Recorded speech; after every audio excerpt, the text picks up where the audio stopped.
Visual Studio provides a useful tool when you're creating and working with classes called the Class View window.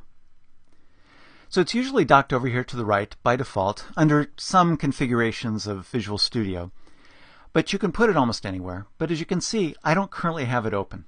So I'll come up here to View and Class View, and that opens it up on this right-hand side here.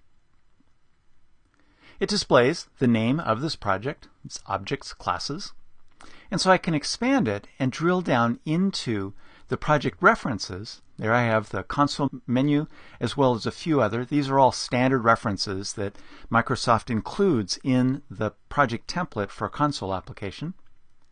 And then here are the objects within the class itself. So there you can see the Customer 1 object. That's that customer class that I created manually. And I can drill down into it. Can see the base types and see that it derives from the public object. This is the system.object object. And then down here with the class selected, it displays the current members of that class. So now you can use the Class View window to both investigate the class hierarchy of your application, because as you can see it displays all of the classes that are defined. Program contains the main method. These are the two Customer 1 and Customer 2 objects that I pre-built that are part of the sample application, as well as the Customer 1. And in a typical application, typical non-trivial application, you could have dozens or hundreds of classes. Okay, and you can do things like enter a name of a class to search, and then search for different things, and perform various other kinds of actions. All right, so say I found Customer 1, that's the class I'm interested in, and I want to work with the display ID that takes a string parameter. The best thing about the class view here is that I can simply double click on it and it'll take me directly to that code. Then I can start working on it, changing it, whatever. So as your application gets more complex with more classes, more properties and methods on those classes, and so forth, the class view really makes it easier to navigate your program code and find what you need. In fact, this is only one feature in Visual Studio that provides this kind of help. And you'll learn about more of those designers and other features like this throughout this course. Okay, and then Visual Studio provides another tool, which is called the Class Designer, which makes it easier for you to create and modify classes in your project. And this tool uses what's called the Class Diagram window, which is essentially a GUI, a graphical user interface, that lets you visually create and interact with classes. This is a very rich and powerful tool, and I'm going to introduce you to a small subset of its features. And specifically what I'm going to do is walk you through getting started creating a new class from the beginning using the Class Designer. But you can also use Class Designer to modify existing classes as well. Okay, so what I'm going to do first is examine the Customer 1 class using the Class Designer, and then I'm going to use it to create a brand new Customer 2 class. Okay, so here I am in the class view, and I have Customer 1 selected. To open up the Class Designer, I just need to go to this icon right there. Click on it, and that opens up this class in the view. And as you can see, Visual Studio is needing to do some configuration things. Okay, now I'm not going to be working with Customer 2A, so I'm just going to move that out of the way. Okay, and here's my Customer 1 class. Again, this is the class that I created already, not using the Class Designer, but directly adding it using Solution Explorer and the menu from Visual Studio, and then adding some code to it. All right, I'll select it, and so this is a representation of it. I can expand it right there. You can see that it has fields, and then I have the display ID, and notice that it only displays a single instance of that. But it does note that I have an overload. And then down here, this is also part of the designer, this pane here called the Class Details. And this displays all of the members of the class and lets me expand them. I can add parameters. There's the text parameter of my overloaded display ID. I can add any additional properties. I already have a field defined here. Notice that the designer distinguishes between a field that I add as a public variable at the class level as opposed to a property that I define as a property. I haven't done that yet. We'll get to that a little bit later. Okay, and to expand on the difference between a property and a field, the difference really is kind of vague. In Customer 1, I programmatically set and retrieved the customer ID that's associated with Customer 1 instance. But isn't that really a property because I was treating it like a property? The difference really is pretty subtle. A field is a simple value exposed by a class, like the customer ID value that I added to Customer 1. A property is actually somewhat more complex. It requires a special method in the class. And I haven't done that yet. Again, we'll learn more about how to do that a little bit later. All right, so all that said, developers often use the terms interchangeably. So don't worry too much about the differences.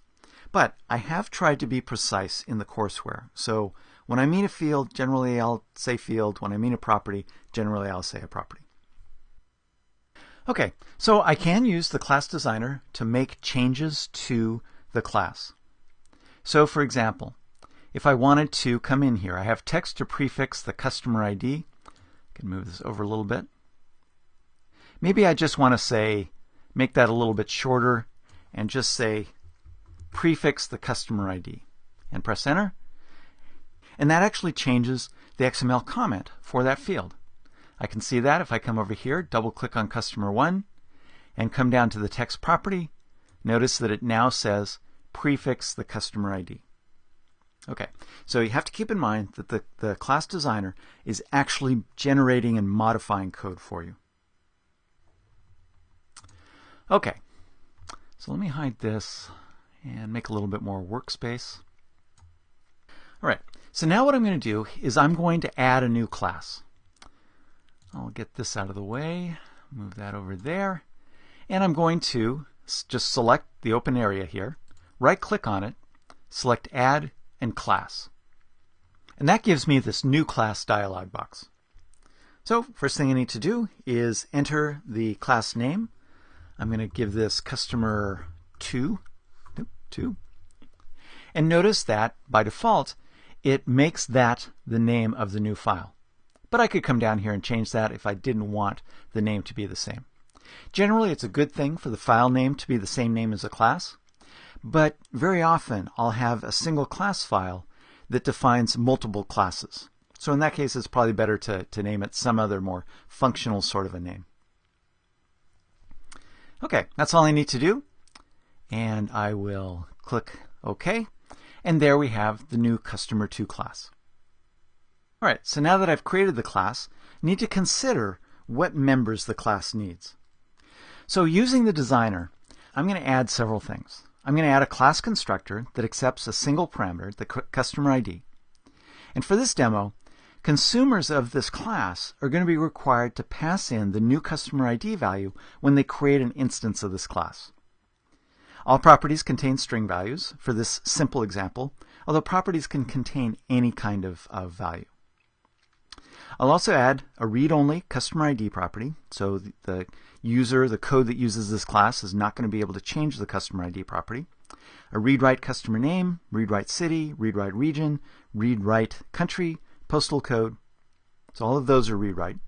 And then a method that can update the city, region, and postal code properties named updateLocation. A second version of updateLocation that accepts city, region, country, and postal code. So 4 parameters instead of 3. And then local storage for the property values. So in this case, to do that, I'm going to create some private fields, variables, for each of the properties. And I'm going to use the property name preceded by an underscore, which is a common convention for fields within a class. You'll see it very often in Microsoft's code and other developers. So underscore city will be the backing field for the city property.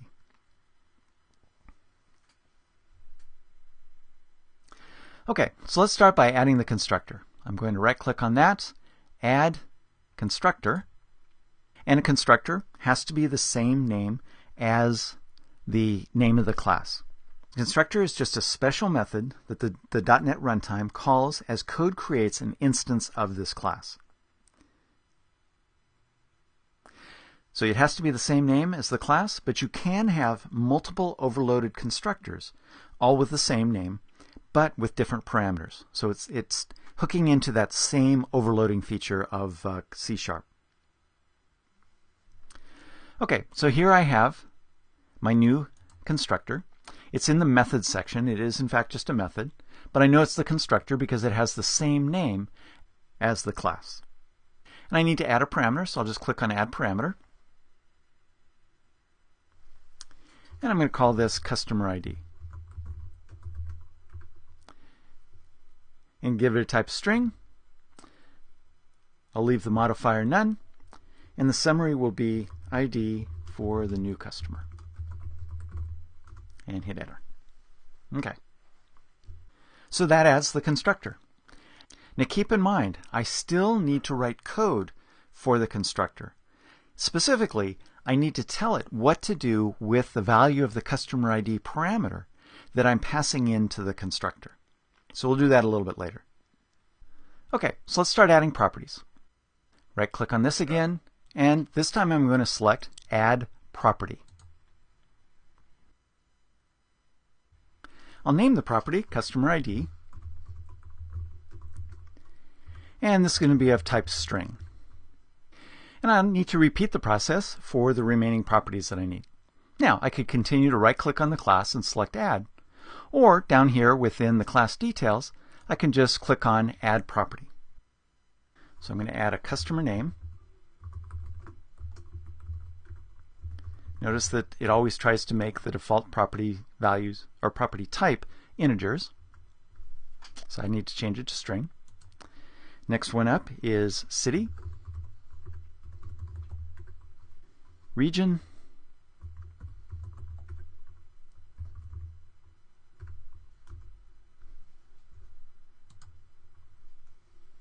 country,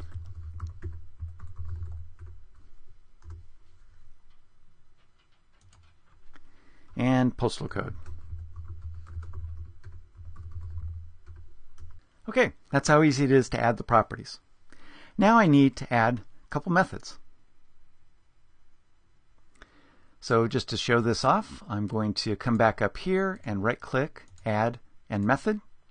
And that takes me down to my method section. I'll select that, and I'm going to name it Update Location. Okay, I'm going to leave void in public. And then I'll expand this because I need to add some parameters. So new city, that's a string. New region, so a string. And new postal code. All right, so that defines the parameters for that method. I'm going to add one more method, also called update location.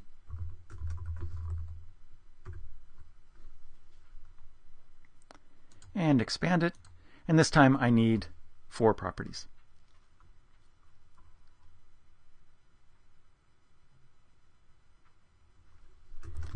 New city,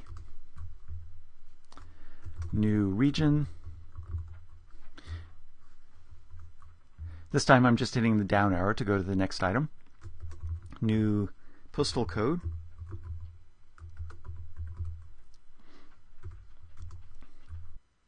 And this one also takes new country. Okay, now I need to add the backing fields that are going to support the properties that I defined.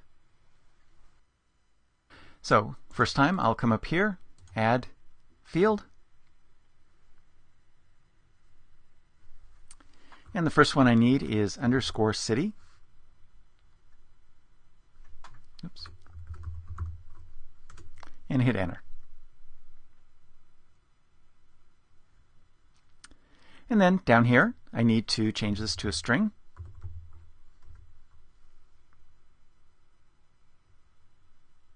and make sure that the modifier is set to private, because I don't want code outside of the class to be able to access this field. Okay, I'll quickly go in and add country.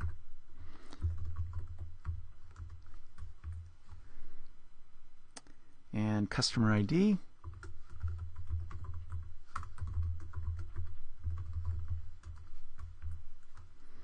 Customer name.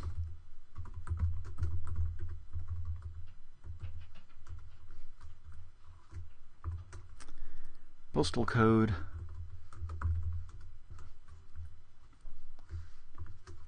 And region.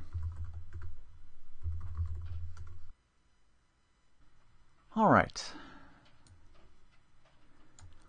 So here's my class designer at this point.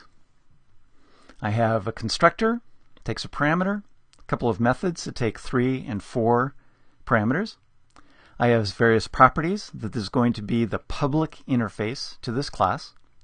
And then I have the backing fields that are private, that are accessible only within the class for the properties that I've defined.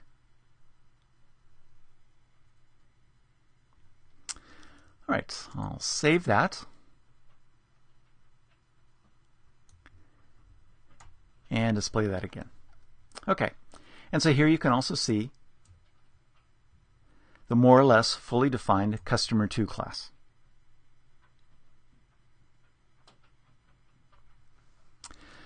All right, so I've saved it. I can come over here to Solution Explorer. Notice that I now have a customer2 class here. I'll go ahead and double click on that. You can see the code that the designer added to the customer2.cs file. So if we quickly look through the code, you can see here are the private fields. Here's the constructor. Notice that because I added a summary for that constructor, for the parameter, it added the XML comments for me. Notice that it has this throw new system.notImplemented exception.